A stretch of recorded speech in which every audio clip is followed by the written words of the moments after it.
Avant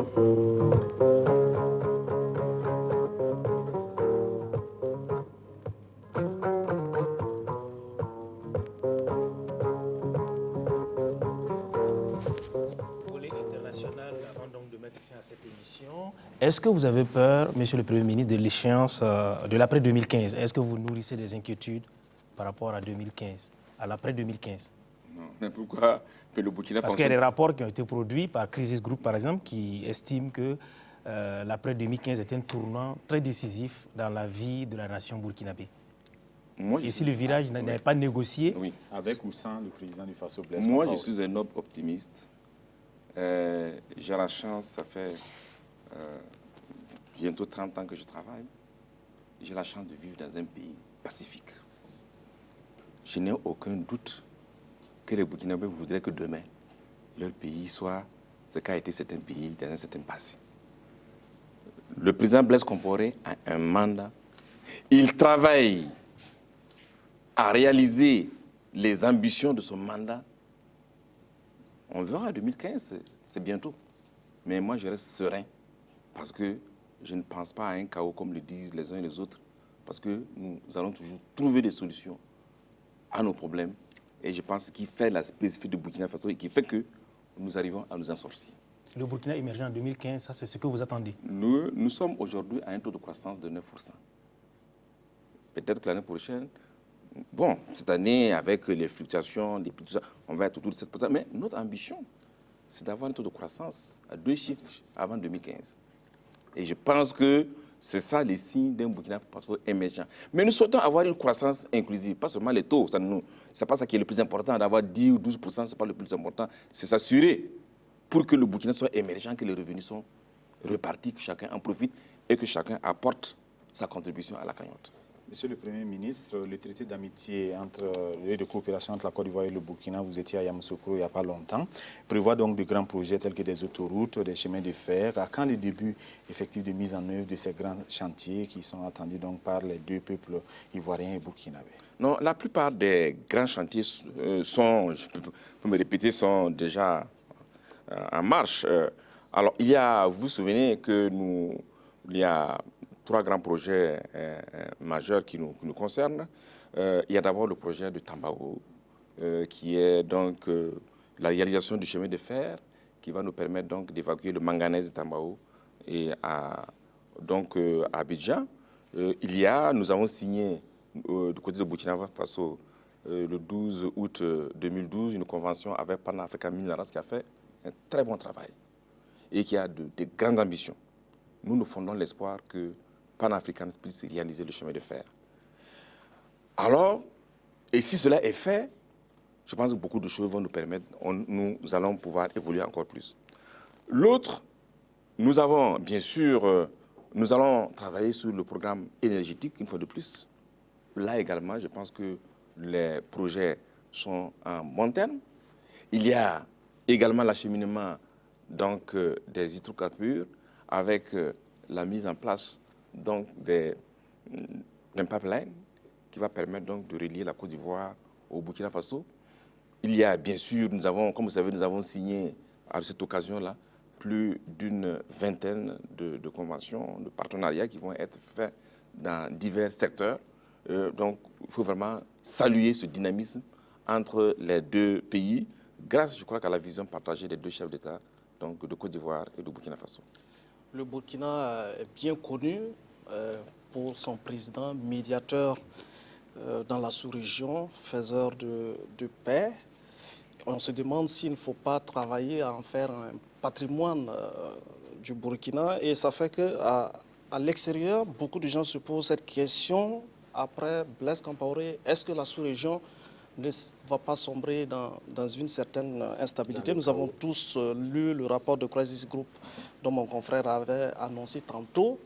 Alors, d'abord, comment vous avez apprécié ce donc, autant que le président reste au pouvoir jusqu'à vie.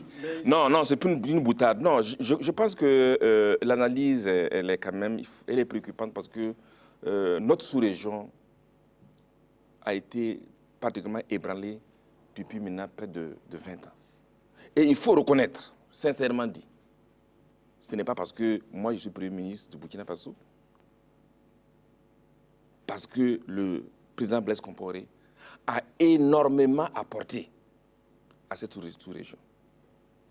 Je le sais parce que avant d'arriver à ce poste, je travaillais sur un ouvrage sur les médiations de président de façon depuis les années 90. Et j'ai vu comment dans chaque pays, il a réussi à régler une crise de façon extraordinaire.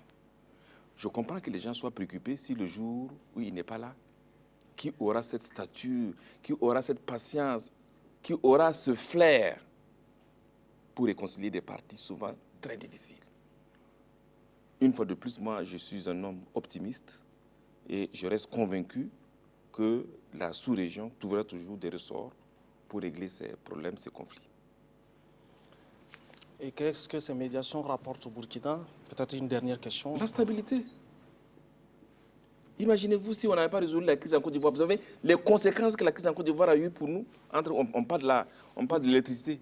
Qu'est-ce qui a mis Consilga en retard? Mais on a besoin de la stabilité des pays voisins parce que nous sommes pris entre des pays difficiles. Tout dépend, toutes nos exportations, les importations dépendent de nos pays voisins. Le Mali au nord. Donc, on a besoin de la stabilité, de la paix pour nous-mêmes. Donc, c'est le prix à payer. Et le chef de l'État, le président Blaise Compaoré, l'a compris très tôt. Et en s'investissant pour la paix, c'est en même temps le Burkina Faso qu'il protège, c'est le développement du Burkina Faso qu'il favorise. Avant de clore cette émission en beauté, une question concernant les étalons qui, la belle chevauchée en tout cas, se poursuit. Et ils sont qualifiés pour le troisième et dernier tour des éliminatoires. Notre adversaire est connu, c'est l'Algérie. Quelles sont les chances du 11 national, selon vous? Non, je ne suis pas un spécialiste de football, mais c'est simplement une analyse. Quand on arrive à ce niveau de compétition... Qu'est-ce que vous espérez alors? Non, qu'on soit qualifié. mais je vais vous dire, il n'y a pas de complexe. Aujourd'hui, le Burkina peut jouer avec le Nigeria, peut jouer avec le... Non, il n'y a plus. On est égal. Mais dans le football, il y a beaucoup de paramètres qui font que vous pouvez échouer bêtement. J'ai vu qu'un joueur ait une migraine qui l'embête et puis il n'arrive pas à se concentrer.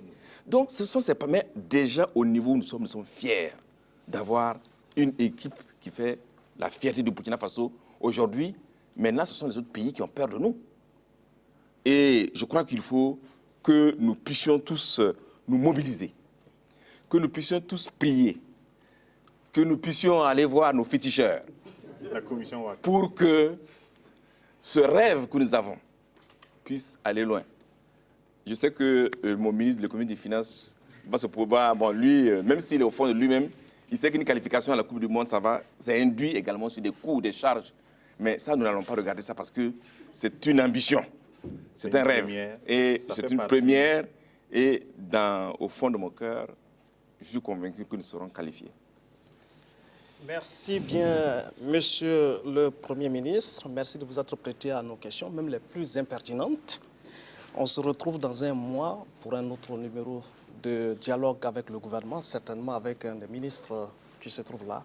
Merci. David, il faut peut-être remercier aussi tous les auditeurs et les téléspectateurs qui ont participé à cette émission et à tous ceux qui nous suivent donc depuis 21h. On mérite quand même juste de dire comme j'ai eu la chance d'inaugurer cette émission, d'abord de féliciter la télévision nationale et la radiodiffusion pour ce concept et leur dire que bien sûr que rien n'est parfait dans la vie.